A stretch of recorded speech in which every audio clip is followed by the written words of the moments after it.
Ya, teman-teman, berdasarkan watchlist untuk pembahasan harga wajar, kita akan bahas harga wajar untuk ULTJ ya atau Trajaya. Tapi sebelumnya saya ucapkan terima kasih kepada teman-teman yang senantiasa support dengan channel ini ya, baik yang like, yang share, ataupun yang memberikan komentar. Itu sangat luar biasa teman-teman ya. Yang telah memberikan subscribe juga luar biasa, yang udah lama juga luar biasa teman-teman. Yang telah mendoakan saya terima kasih. Mudah-mudahan doa teman-teman dikabulkan, dan saya doakan teman-teman dalam keadaan sehat walafiat bersama keluarga.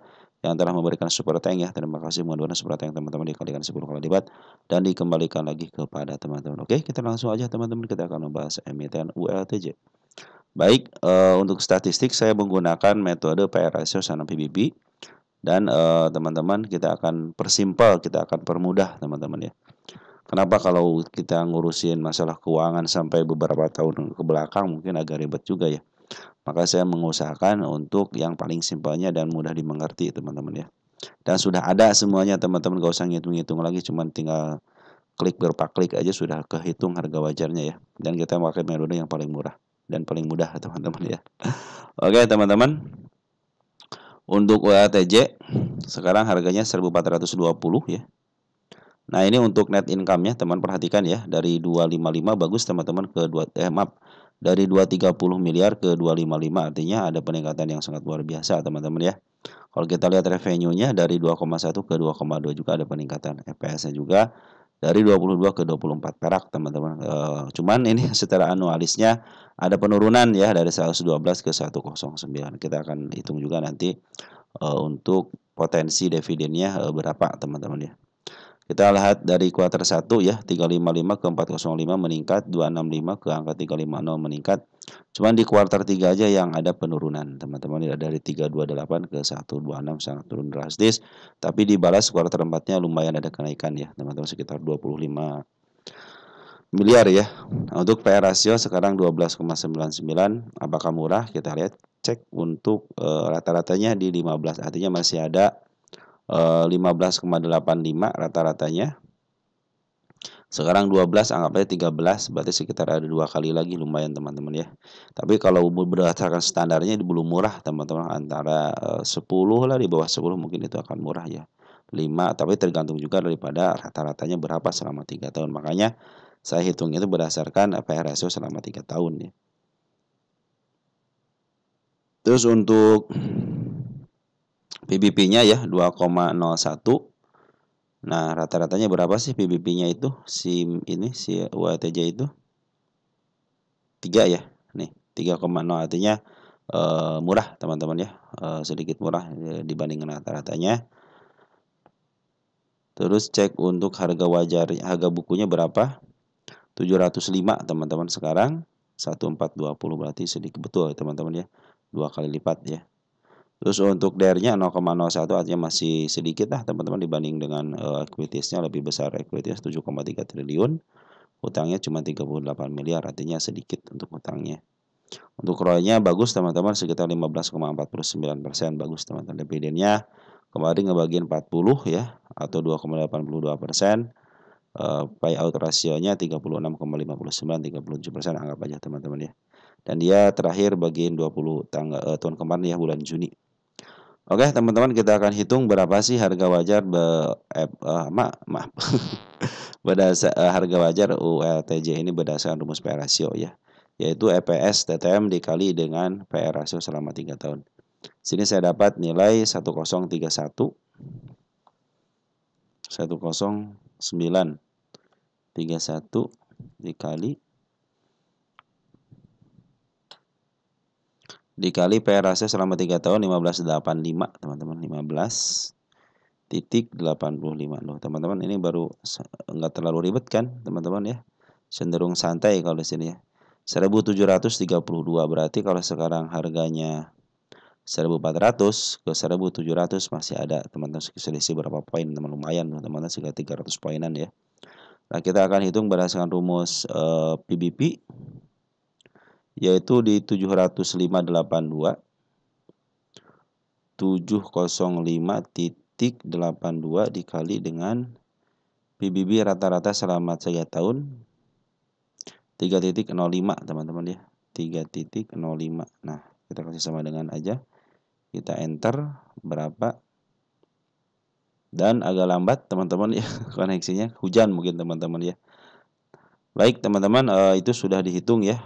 Kita akan masukkan nanti ke dalam sini dan kita akan hitung juga berapa sih besar potensinya teman-teman untuk si UHTRJ sebagai yang membagi dividen juga teman-teman ya. Nah, cara hitungnya bagaimana? Kita pakai dua metode ya, metode PI rasio tahun lalu sama pembagi antara 40 nanti dibagi EPS tahun lalu nanti dikalikan EPS tahun TTM EPS tahun sekarang ya.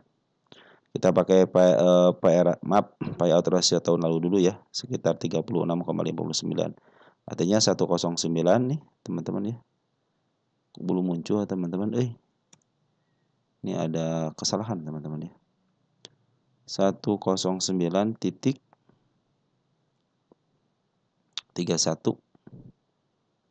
dikali dengan berapa persen tadi payout ratio-nya?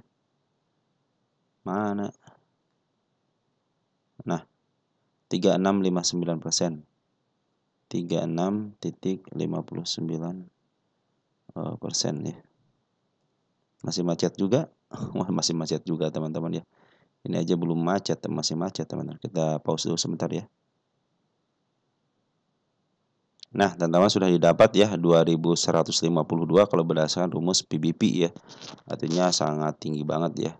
Nah, ini untuk dividennya sekitar 39-an teman-teman, tidak jauh beda ya sama yang sekarang. Tapi secara TTM sih ini cenderung menurun teman-teman dari tahun lalu ya. Harusnya 112 yang 109. Nah, kita akan hitung berdasarkan rumus yang kedua. Tahun kemarin kan 40 teman-teman, dibagi aja 112,44 ya. 40 dibagi 122.44.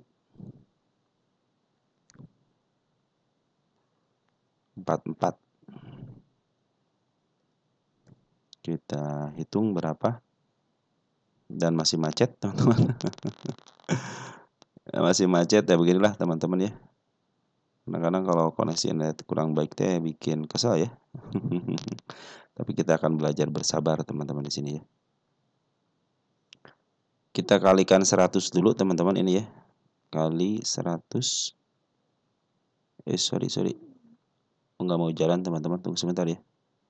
Masih nggak mau jalan. Kita kalikan dulu 100 teman-teman, jadi 32% ya. Jadi 40, nah tinggal 32% aja nanti dikali ini teman-teman ya. 10931 109.31 dikali dengan hasilnya 32,6 32,6% ya. Nah, hasilnya berapa? 35 teman-teman. Jadi cenderung menurun teman-teman ya. Dari yang pertama 30 didapat 39, dari yang kedua didapat 35 teman-teman ya. Nah, kita akan pindahkan dulu ke sini ya, teman-teman sebentar ya. Nah, teman-teman sudah saya pindahkan ya, dan sudah saya tulis di lukisan market maker. Ini harga wajarnya berdasarkan PE ratio 1732, tidak berlalu jauh dari harga kemarin kuartal 3-nya. PBB juga 2100 tidak kurang lebih lah teman-teman, tidak sama ya 2100-an. Nah, ini perkiraan dividen 39 dan 35 ya, ditulis tanggal 2 bulan 3 ya. Nah, teman-teman untuk Ultra Jaya teman-teman ya, karena sekarang dalam posisi, perhatikan ya. Ini posisinya dia itu dalam posisi lepas daripada harga mahalnya, lepas dari harga wajar tengahnya. Artinya ini dalam posisi murah. Nah, mudah-mudahan mungkin ada pantulan di area 1.300-an ya. Kalau 1.300-an jebol teman-teman bisa ke level 1.200 ya. Saya punya di angka berapa nih? Penurunan di angka 1.360-an. Kemarin sudah tersentuh sama shadow teman-teman, di bawahnya saya tidak punya ya. Nanti mungkin mudah-mudahan sih di area sini teman-teman ada pantulannya ya. Karena ini sangat terlihat jelas di sini ketika dia melewati harga murahnya. Ketika dia melewati harga tengahnya ya, cenderung tidak berapa lama dia dari mulai 1465 dipantulkan di angka 1337-an. Mungkin ada satu kali nanti kenaikan terus dibawa ke bawah lagi, tapi tidak menyentuh step pertamanya ya. Mungkin juga nanti ada kenaikan sedikit. Apakah akan bisa mengulang? Biasanya berdasarkan sejarahnya seperti itu. Perhatikan di sini. Ketika dia di downtrend kan ke harga yang terendahnya teman-teman, diangkat kembali cuma dijebloskan sedikit lagi baru dia diupkan ya lebih tinggi lagi. Nah ini juga mudah-mudahan seperti itu teman-teman. Kalau 1400 sekarang masih dalam posisi murah teman-teman ya, karena harga wajarnya ya 1700 teman-teman. Tapi ingat sekarang itu dalam posisi dia downtrend ya teman-teman ya. Nah ini kemarin tanda-tanda penurunan sudah dilewati sama dia, tetapi ada tapinya juga ya. Banyak tapinya sama-sama saya. Ini adalah area untuk kenaikannya di angka 1400. Nah, mudah-mudahan 1400 berapa nih? 1460-an. Ini menjadi titik baliknya di sini, teman-teman. Apabila bisa melewati ini, teman-teman ya 1400, cenderung dia ngejar MA10 dan MA10 berhasil di bawah candle ya dan lagi menuju ke atas, mungkin ini adalah salah satu kenaikannya. Dan apabila kenaikannya sampai ke angka 1500 dia tidak kuat, terus turun kembali ke bawah tapi tidak melewati angka 1395, teman-teman cenderung dia akan uptrend karena berdasarkan sejarahnya seperti itu ya. Kalau kita ngikutin sejarahnya. Tetapi yang paling pasti sebenarnya teman-teman ya nanti tunggu dulu MA10 di bawah candle. Tapi ini si bandar lokal sudah mulai akumulasi. Nah, jadi seperti itu teman-teman, bandar lokal sudah mulai akumulasi, sudah bagus ya. Kita cek untuk domestik siapa yang masuk, ada si AZ, ada si SQ, ada HP. Cenderung yang ngambil bukan broker biasa teman-teman, tapi mereka adalah broker-broker yang disinyalir sebagai bandar di emiten ULTJ teman-teman ya. Kalau kita cek 2 hari ini dari tanggal 27 ya, si AZ sama SQ terus akumulasi. Artinya tanda-tanda kenaikan apakah ada? Ada teman. Perhatikan ketika bandar lokal cenderung turun dan dia 2 hari naik teman-teman ya. Terus bandar foreign bagaimana? Bandar foreign cenderung dia berhenti ya ketika di sini teman-teman di angka 10 Februari. Lanjut ada pungutan walaupun ada penjualan tapi lebih sedikit teman-teman penjualannya. Satu hari dia ngambil juga agak besar dikit. Yang kedua harinya dia ngambil tanggal 28-nya turun ya. Kalau kita cek dari tanggal 27 ke tanggal 28 ada si BK yang masuk 2,8 miliar. Artinya ini cenderung si BK sudah mulai akumulasi kembali. Walaupun tanggal 28 memang ada penjualan dari bandar foreign. Tapi si BK tetap ngambil sama si BB. Nah mudah-mudahan si BK sama si BB bisa menurunkan kelanjutan kenaikannya. Karena di sini si ekor kembarnya sudah bagus teman-teman ya. Ini cenderung ekor kembarnya sudah bagus teman-teman. Apabila digagal waspada ke angka 1362 karena secara MA masih posisi downtrend teman-teman ya. Nah ini sejarahnya adalah MA yang si foreign lagi candle cenderung ikut ngejar MA teman-teman, perhatikan ya di sini si candle ngejar MA kan set ya. Beda kalau pinginnya itu kan, nah kalau ini MA yang ngejar candle teman-teman, itu cenderung akan lebih bagus lagi teman-teman ya. Oke teman-teman, untuk ULTJ seperti itu ya. Jadi secara harga wajar masih murah. Kenapa diturunkan? Karena kemarin pembuangan daripada bandar foreign cenderung bagus teman-teman, pembuangannya bagus ya, merah merona. Bandar lokal juga sama. Tetapi sudah 2 hari ini bandar foreign juga si BK sudah mulai masuk dan lokal juga sudah mulai masuk teman-teman untuk bandarnya. Jadi seperti itu teman-teman ya, mudah-mudahan dengan adanya si masuk foreign dan lokal bisa di-up lah. Cuman ingat kalau kita lihat dari sejarahnya ketika dia up sedikit teman-teman akan diturunkan kembali, tapi kalau dia tidak bisa melewati, contoh gini teman-teman ya. Kalau dia di up contoh ke angka yang dekat deh 1400 ya. Tiba-tiba diturunkan kembali tapi tidak bisa melebihi angka 1390-an ya di harga kemarin ya. Waktu penurunan cenderung dia akan bagus teman-teman ya. Tapi kalau dia si ekor kembarnya dilewati lagi bisa ke level 1360-an ya, dia akan melanjutkan penurunannya dan levelnya itu saya harus cek bisa ke level sini teman di sini nih ke 1200 tahun 2020 juga teman-teman ya.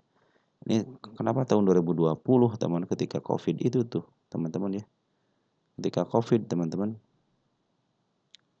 Kita cek di sini ya, tahun 2020 kan ini 2022-nya ada satu nih. Kita cek tahun 2022 apakah ada tanda-tanda penurunan di sini.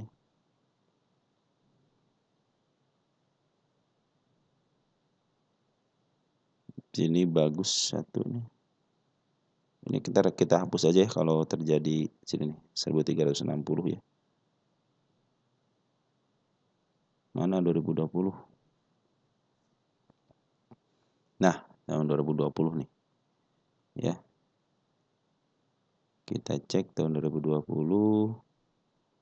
Wow. Ternyata dia betul teman-teman, ada sini gap teman-teman. Jadi dia pasti ke bawahin langsung di gap ke atasnya. Nah, itu adalah gap tanda penurunannya di 1200-an lah teman-teman, sama di sini nih. Ini gap lumayan juga 1290-an ya. Kita akan kembali ke depan teman-teman ya. Kita cek untuk brand dulu deh.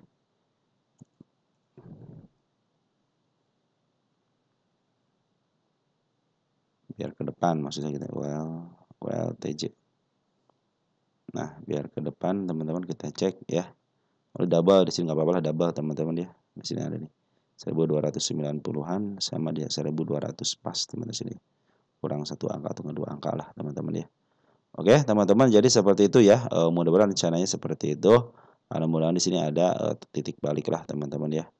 Karena secara harga wajar juga masih di 1700-an, dan ini perkiraan dividen 39 dan 35 karena ada penurunan teman-teman ya. Tapi ingat. Dividen itu ditentukan ketika RUPS teman-teman ya. Ketika RUPS. Nah, oke teman-teman, mungkin seperti itu ya yang bisa saya sampaikan. Ingat dividennya bulan apa? Bulan Juni ya. Nah, biasanya di bulan-bulan sebelum bulan Juni teman-teman ya, suka ada maaf harga. Nah, itu mungkin bisa diikuti di situlah teman. Makanya saya optimis deh sebelum pembagian dividen si IHSG bisa up lagi lah teman-teman ya, mudah-mudahan ya. Oke teman-teman, mungkin seperti itu yang bisa saya sampaikan untuk teman-teman. Untuk LTJ mungkin kita akan sambung lagi ke emiten teman-teman berikutnya. Sekian dan terima kasih. Ciao.